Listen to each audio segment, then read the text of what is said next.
সুপ্রিয় শিক্ষার্থীবৃন্দ, উচ্চ মাধ্যমিক অনলাইন রসায়ন ক্লাসে তোমাদের স্বাগত। আজকে আমরা উচ্চ মাধ্যমিক রসায়ন দ্বিতীয় পত্রের প্রথম অধ্যায়ের অন্তর্গত দুটি গুরুত্বপূর্ণ সূত্র নিয়ে আলোচনা করব। আজকে আমরা যে বিষয়গুলো নিয়ে আলোচনা করব সেগুলো হচ্ছে ব্যাপন ও অনুব্যাপন বলতে কি বুঝি সেটা নিয়ে আলোচনা করব।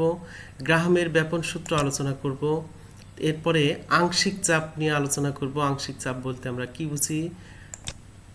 এরপরে ডাল্টনের আংশিক চাপ সূত্র নিয়ে আমরা আলোচনা করব। আমাদের মূল আলোচ্য বিষয় মূলত এই চারটি।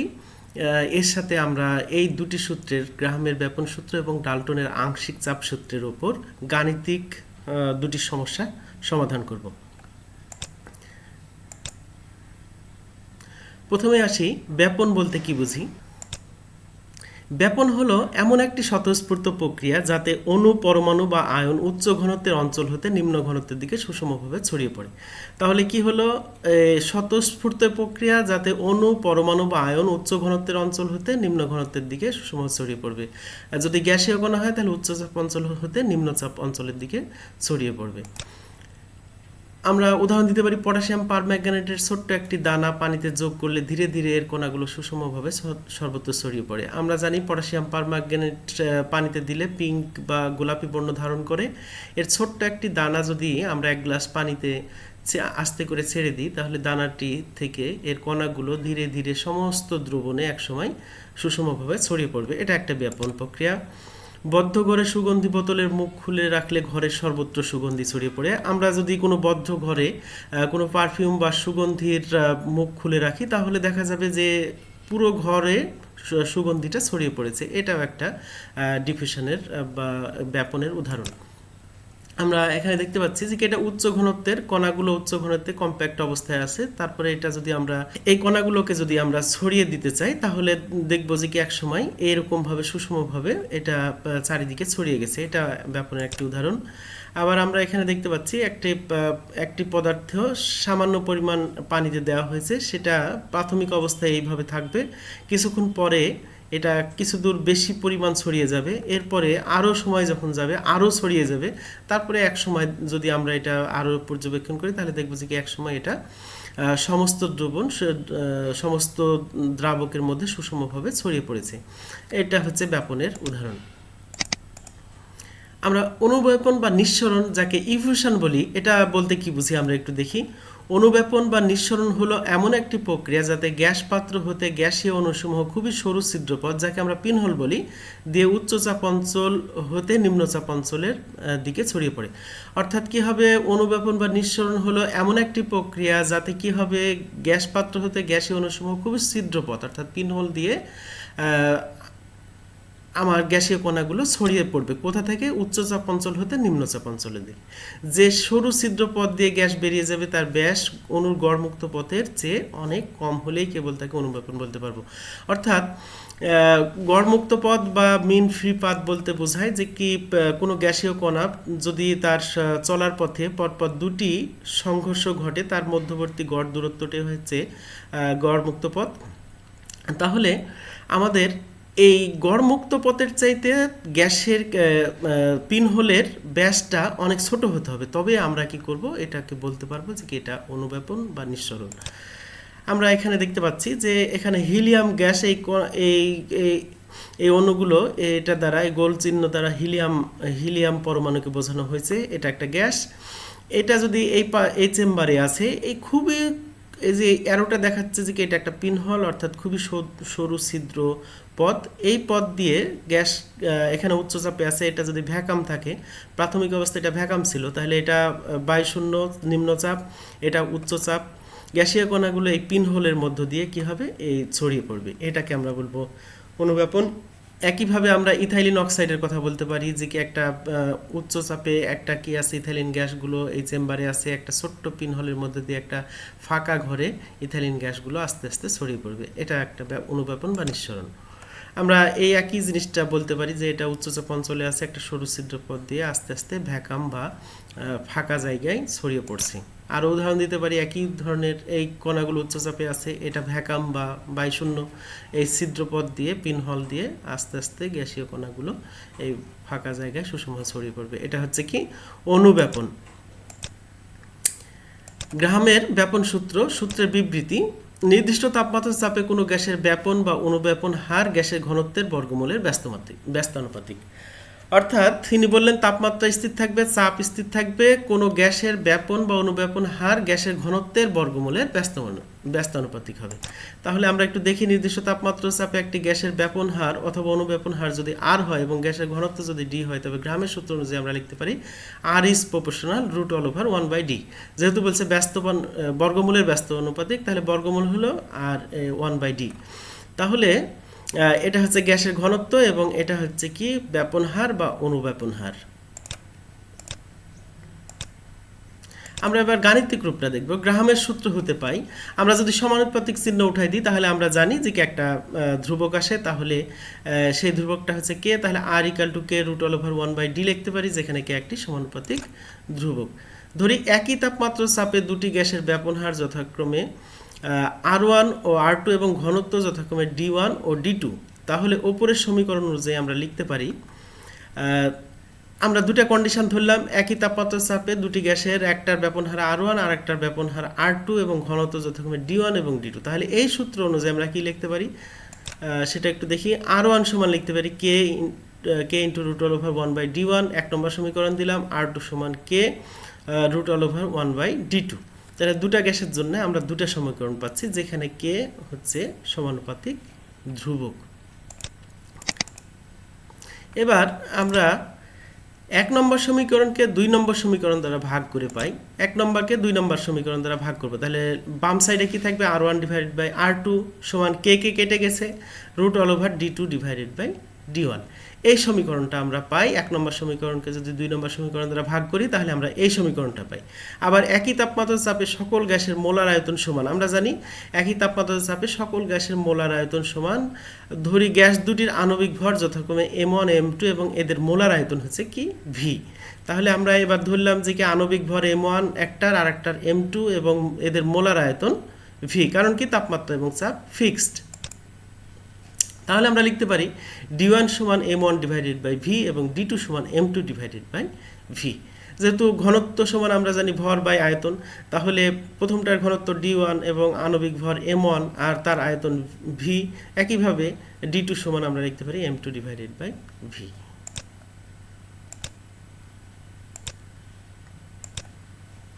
সুতরাং আমরা লিখতে পারি R1 divided by R2 equal to root all over D2 divided by D1 equal to এই D2 এবং D1 এর মান যদি আমরা বসাই দিই তাহলে root all over M2 divided by V divided by M1 divided by V।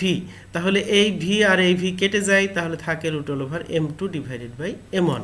তাহলে আমরা এখান থেকে সমীকরণ পাচ্ছি R1 by R2 equal to root all over D2 divided by D1 equal to root all over M2 divided by M1। এই সমীকরণ আমরা পাইলাম। তাহলে এখান থেকে আমরা দুটা সমীকরণ পাই, R1 বাই R2 সমান root all over D2 divided by D1 এটা লিখতে পারি, অথবা R1 divided by R2 equal to root all over M2 divided by M1। এই দুটা সমীকরণ আমরা লিখতে পারি। আবার ধরি উভয় গ্যাসের V আয়তনে ব্যাপন ঘটতে যথাক্রমে T1 এর T2 সময় প্রয়োজন হয়, সেক্ষেত্রে আমরা পাই, এবার আমরা কি বললাম যে একই আয়তনের যেহেতু ব্যাপন ঘটছে তার সময় ভিন্ন ভিন্ন হবে। তাহলে T1 একটা ধরলাম সময় আর একটা T2 ধরলাম, তাহলে আমরা লিখতে পারি R1 divided by R2 equal two R1 সমান আবার লিখতে পারি V ডিভাইডেড বাই T1 এবং R2 সমান লিখতে পারি কি V ডিভাইডেড বাই T2। তাহলে এই V কেটে যায়, সমান সমান হয় T2 ডিভাইডেড বাই T1। তাহলে আগে আমরা একটা সমীকরণ পাইছিলাম, সেখানে এবার আমরা যদি এটা লিখে দিই তাহলে R1 divided by R2 equal to T2 divided by T1 equal to root all over D2 divided by D1 equal to root all over M2 divided by M1। এখান থেকে আমরা চারটি সমীকরণ পাবো। R1 ডিভাইডেড বাই R2 সমান এটা একবার এটা একবার, আবার T2 ডিভাইডেড বাই T1 সমান এটা একবার, এটা চারটা, মোট চারটা সমীকরণ পাবো আমরা এখান থেকে। তাহলে গাণিতিক সমস্যা সমাধান করার সময় আমাদেরকে খেয়াল রাখতে হবে যে আসলে কি চাচ্ছি। তাহলে এখান থেকে যে অসংখ্য সমীকরণ, চারটি সমীকরণ তৈরি করা সম্ভব, যেটা প্রযোজ্য হবে আমরা গাণিতিক সমস্যা সমাধানের সময় সেই সমীকরণটা লিখে দেব। এবার আমরা বাস্তব প্রয়োগ দেখব। গ্রাহামের সূত্রে বাস্তব প্রয়োগ কি হতে পারে। ইউরেনিয়াম ভিত্তিক পারমাণবিক চুল্লি, যাকে নিউক্লিয়ার রিঅ্যাক্টর কিংবা ইউরেনিয়াম পারমাণবিক বোম, অ্যাটমিক বোম যাকে বলি, উভয় ক্ষেত্রে ব্যবহৃত ইউরেনিয়ামের আইসোটোপ হলো ইউরেনিয়াম 235। এই পারমাণবিক চুল্লিতে বিদ্যুৎ উৎপাদনে অথবা পারমাণবিক বোমা বানাতে ইউরেনিয়ামের পারমাণবিক বোমা বানাতে আমাদের যে ইউরেনিয়ামের আইসোটোপ লাগে সেটা হচ্ছে ইউরেনিয়াম 235। কিন্তু প্রকৃতিতে ইউরেনিয়াম 235 এর প্রাচুর্যতা খুবই কম, যা আবার ইউরেনিয়াম 238 এর সাথে মিশ্রিত থাকে। কিন্তু প্রকৃতিতে ইউরেনিয়ামের যে আকরিক পাওয়া যায়, প্রায় সকল দেশে ইউরেনিয়ামের আকরিক পাওয়া যায়, সেই আকরিকে অধিকাংশই ইউরেনিয়াম 238 235 এর পরিমাণ খুব কম থাকে। তাহলে আমাদের যদি নিউক্লিয়ার রিঅ্যাক্টরও আমরা ইউরেনিয়াম ব্যবহার করতে চাই, তাহলে ইউরেনিয়াম 235 অন্ততপক্ষে 20% সমৃদ্ধ হতে হয়। আর বোমা বানাতে গেলে এটা অবশ্যই 90%-এর উপরে, কিংবা 99%, কিংবা কখনো কখনো এটা 100% বিশুদ্ধ হলেই তবে পারমাণবিক বোমা বানানো যায়। তাহলে এই দুটা আইসোটোপকে পৃথক করার জন্য আমাদের গ্রাহামের ব্যাপক সূত্র ব্যবহার করা হয়। কিভাবে আমরা একটু দেখব। ইউরেনিয়াম আকরিক হতে ইউরেনিয়াম 235-কে পৃথক করতে গ্রাহামের ব্যাপন সূত্র প্রয়োগ করা হয়। অনুব্যাপন ঘটানোর জন্য উভয় আইসোটোপকে ফ্লোরিন গ্যাসের সাথে বিক্রিয়া ঘটিয়ে ইউরেনিয়াম হেক্সাফ্লোরাইড উৎপন্ন করা হয়। এখন ফ্লোরিন গ্যাসকে যদি এটা তীব্র জারক যদি ইউরেনিয়াম আকরিকের মধ্যে প্রবেশ করানো হয়, তাহলে ইউরেনিয়াম 235ও ইউরেনিয়াম হেক্সাফ্লোরাইড গঠন করবে, ইউরেনিয়াম 238ও ইউরেনিয়াম হেক্সাফ্লোরাইড গঠন করবে। অর্থাৎ উভয়ই কী করবে, ইউরেনিয়াম হেক্সাফ্লোরাইড তৈরি করবে, যা গ্যাস। অর্থাৎ ইউরেনিয়াম হেক্সাফ্লোরাইড 230, যেখানে ইউরেনিয়াম আছে 235, আবার ইউরেনিয়াম হেক্সাফ্লোরাইড যেখানে ইউরেনিয়াম আছে 238। এখন আমরা সহজেই বুঝতে পারছি যে 235 ইউরেনিয়াম 235 এর আণবিক ভর কী হবে, কম হবে। তাহলে আমরা কিছুক্ষণ আগেই দেখলাম যে গ্রাহামের ব্যাপন সূত্র অনুযায়ী যার আণবিক ভর কম তার ব্যাপন হার বা অনুব্যাপন হার বেশি। উল্টোভাবে বললে যার আণবিক ভর বেশি তার ব্যাপন হার বা অনুব্যাপন হার কম। তাহলে উভয় আইসোটোপের হেক্সাফ্লোরাইড গ্যাসই হলো ইউরেনিয়াম 235 এর হেক্সাফ্লোরাইডের আণবিক ভর কম হয়, আগে ব্যাপন ঘটে, ফলে এদের পৃথক করা সম্ভব হয়। অর্থাৎ আমরা যদি খুব এই দুটার মিশ্রণকে একটা পিনহোলের মধ্যে দিয়ে যেতে দিই, তাহলে অবশ্যই ইউরেনিয়াম 235 আগে ব্যাপিত হবে বা অনুব্যাপিত হবে। এইভাবে আমরা কি করতে পারি, আকরিক থেকে ইউরেনিয়াম 235-কে পৃথক করে নিতে পারি। এবার আমরা আংশিক চাপ বলতে কি বুঝি সেটা একটু দেখব, যাকে পার্শিয়াল প্রেসার আমরা বলি। কোনো নির্দিষ্ট তাপমাত্রায় পরস্পর বিক্রিয়াবিহীন কোনো গ্যাস মিশ্রণের কোনো একটি উপাদান গ্যাস ওই তাপমাত্রায় মিশ্রণের সমস্ত আয়তন একাকী দখল করলে যে চাপ প্রয়োগ করতো তাকে ওই উপাদান গ্যাসের আংশিক চাপ বলে। একটি গ্যাস মিশ্রণের কথা যদি ধরি, সেখানে যে আয়তন আছে, ওই সমস্ত আয়তনে যদি ওই মিশ্রণের যে কোনো একটি উপাদান যদি সমস্ত আয়তন দখল করে, তাহলে যে চাপ প্রয়োগ করতো সেটাই হবে তার ওই উপাদান গ্যাসের আংশিক চাপ। এবার যদি আমরা এখানে একটু দেখি যে এখানে দুটা গ্যাস আছে, একটা হলুদ গ্যাস আর একটা নীল গ্যাস। এই দুটা গ্যাসের একটা মিশ্রণ আছে যার আয়তন হচ্ছে এটা। এখন আমরা এই আয়তনকে কোনোরূপ পরিবর্তন না করে যদি হলুদ অথবা নীল গ্যাসকে শুধুমাত্র রাখি, তাহলে ওই গ্যাসটা যে চাপ প্রয়োগ করতে, যদি শুধু হলুদ রাখি, যেমন এখানে নীল গ্যাসগুলো বের করা হয়েছে, হলুদ গ্যাসগুলো আছে কিন্তু আয়তন একই আছে, তাহলে যে চাপ প্রয়োগ করবে সেটাই হবে এই হলুদ গ্যাসের আংশিক চাপ।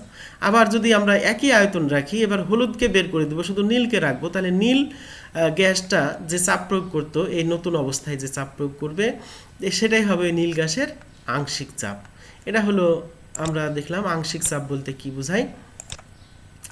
এবার ডাল্টনের আংশিক চাপ সূত্র আমরা একটু দেখব। নির্দিষ্ট তাপমাত্রায় পরস্পর বিক্রিয়াবিহীন কোনো গ্যাস মিশ্রণের মোট চাপ ওই তাপমাত্রায় মিশ্রণের উপাদান গ্যাসসমূহের আংশিক চাপের যোগফলের সমান।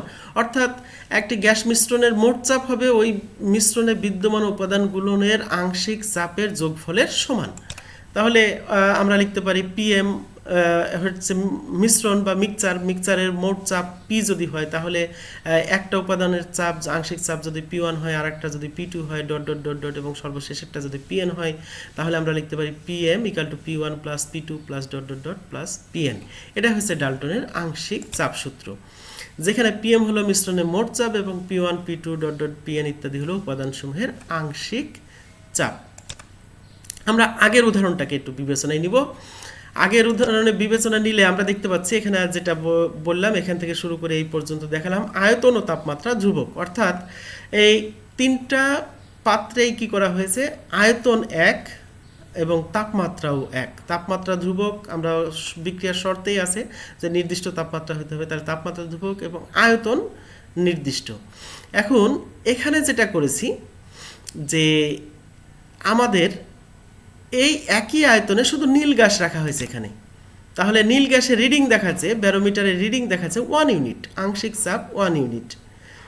এবার এখানে যদি দেখি শুধু হলুদ গ্যাসটা রেখেছি একই আয়তনে, তাহলে এটা হলুদ গ্যাসের আংশিক চাপ 2 ইউনিট। আমাদের এখানে কি দেখাচ্ছে ব্যারোমিটারে দেখাচ্ছে 2 ইউনিট। তাহলে এই নীল গ্যাসটার আংশিক চাপ দেখালো 1 ইউনিট এবং হলুদ গ্যাসটার আংশিক চাপ হচ্ছে 2 ইউনিট। তাহলে এখন ডাল্টনের সূত্র বলছে এই দুটা গ্যাসকে যদি আমরা মেশাই এবং আয়তন যদি একই রাখি এবং এরা যদি পরস্পর বিক্রিয়াবিহীন হয়, তাহলে দেখা যাবে যে এই মিশ্রণের মোট চাপটা হবে এর আংশিক চাপ যোগ এর আংশিক চাপ, অর্থাৎ 1 + 2 = 3 ইউনিট। তো আমরা দেখি এখানে আমাদের রিডিং দেখাচ্ছে 3 ইউনিট এবং এই একই আয়তন, এখানে আয়তন ধ্রুবক এবং এখানে নীল গ্যাস এবং হলুদ গ্যাসগুলো এখানে রাখা হয়েছে। তাহলে এটা গ্যাস মিশ্রণ, এই মিশ্রণের মোট চাপ 3 ইউনিট দেখাচ্ছে। তাহলে এটা ডাল্টনের সূত্রকে বোঝাচ্ছে যে এর উপাদানগুলোর আংশিক চাপ যোগ করলে কি হচ্ছে, মিশ্রণের মোট চাপ পাওয়া যাচ্ছে। ডাল্টনের আংশিক চাপ সূত্রের গাণিতিক প্রমাণ। কিভাবে গাণিতিকভাবে আমরা প্রমাণ করব? ধরি একই তাপমাত্রায় ভি আয়তনে গ্যাস মিশ্রণে পরস্পর বিক্রিয়াবিহীন গ্যাসসমূহের মোল সংখ্যা হলো N1 N2 ... যতগুলো উপাদান থাকবে ততগুলো। আবার ধরি মিশ্রণের মোট মোল সংখ্যা হলো N, যেখানে N = N1 + N2 +... অর্থাৎ মোট মোল যদি N হয় তাহলে উপাদানগুলোর মোল সংখ্যা যোগ করলেই তো মোট মোল পাবো, সেটাই বোঝাচ্ছে। যদি মিশ্রণের মোট চাপ Pm এবং উপাদানসমূহের আংশিক চাপ P1 P2 ... হয়, তবে আমরা লিখতে পারি কি লিখতে পারি, আমরা PV = nRT জানি, আদর্শ গ্যাসের সমীকরণ। এখন এখানে ওই সমীকরণে P এর পরিবর্তে আমরা কি লিখব, PM লিখব, কারণ মিশ্রণের মোট চাপ PM। তাহলে PM লিখলাম, PMV = nRT, তাহলে PM সমান লিখতে পারি nRT / V। এটা 1 নম্বর সমীকরণ দিলাম। এবার এটা হলো মিশ্রণের জন্য। এবার যদি আমরা প্রথম উপাদানটার আংশিক চাপ বলি, তাহলে এই একই রকমভাবে এই সমীকরণ থেকে আমরা কি লিখতে পারি, P1 = N1 RT V। আয়তন একই থাকবে, আমরা জানি আংশিক চাপের সূত্র অনুযায়ী এখানেও মিশ্রণের যা আয়তন হবে এখানেও একই আয়তন। তাপমাত্রা ফিক্সড থাকবে, তাপমাত্রা ফিক্সড, আর তো কনস্ট্যান্ট। আর এখানে মোট মোল সংখ্যা N, কিন্তু মিশ্রণ যেহেতু, আর এখানে যেহেতু একটি উপাদান, তাহলে সেই উপাদানের মোল সংখ্যা অর্থাৎ N1। তাহলে এটা 2 নম্বর সমীকরণ। একইভাবে P2 সমান লিখতে পারি N2 RT / V। এটা 3 নম্বর সমীকরণ দিলাম। এখন এইভাবে যতগুলো থাকবে সবগুলো আমরা তাদের আংশিক চাপের সমীকরণ আমরা পাবো। এখন আমরা যদি যোগ করি, 2 নম্বর 3 নম্বরকে যোগ করি, অর্থাৎ P1 + P2, এবং এখানে আরও যদি সমীকরণ থাকতো সেগুলোকে সবগুলোকে যোগ করি, তাহলে কি লিখতে পারি, RT / V N1 + N2 +... যতগুলো থাকবে শুধু এই অংশটুকু যেহেতু একই, শুধু তাহলে আমার কি হবে, মোল সংখ্যার যোগফলগুলো এখানে থাকবে। এখন এই অংশটুক সমান কি, মোট মোল। এই অংশটুক হচ্ছে মোট মোল যেহেতু, তাহলে আমরা এর পরিবর্তে কি লিখতে পারি, N লিখতে পারি। তাহলে P1 + P2 ... nRT / V। আর এটাই সমান ছিল কি, PM। এটা PM যদি হয় তাহলে আমরা বলতে পারি PM = P1 + P2 +... অর্থাৎ ডাল্টনের সূত্রকে প্রমাণ করে। আংশিক চাপ ও মোল ভগ্নাংশের মধ্যে সম্পর্ক আমরা একটু দেখব যে আংশিক চাপ এবং মোল ভগ্নাংশের মধ্যে কি সম্পর্ক থাকতে পারে। ধরি একই তাপমাত্রায় ভি আয়তনে গ্যাস মিশ্রণে পরস্পর বিক্রিয়াবিহীন গ্যাসসমূহের মোল সংখ্যা হলো N1 N2 ... যতগুলো থাকবে ততগুলো আমরা ধরে নিলাম। আবার ধরি মিশ্রণের মোট মোল সংখ্যা হলো N, তাহলে এগুলোকে যোগ করলে N পাওয়া যাবে। আমরা কিছুক্ষণ আগে দেখলাম যদি মিশ্রণের মোট চাপ PM এবং উপাদান সমূহের আংশিক চাপ P1 P2 ... হয়, তবে আমরা লিখতে পারি কি লিখতে পারি, দেখি আগের মতোই PMV = nRT, তাহলে PM = nRT / V। 1 নম্বর সমীকরণ দিলাম। P1 = N1 RT / V। 2 নম্বর সমীকরণ P2 = N2 RT / V। আগের মতোই, আমরা একবারে হুবহু আগের মতনই পাচ্ছি। এবার একটু আমাদের টেকনিক ভিন্ন। 2 নম্বরকে 1 নম্বর দ্বারা ভাগ করব।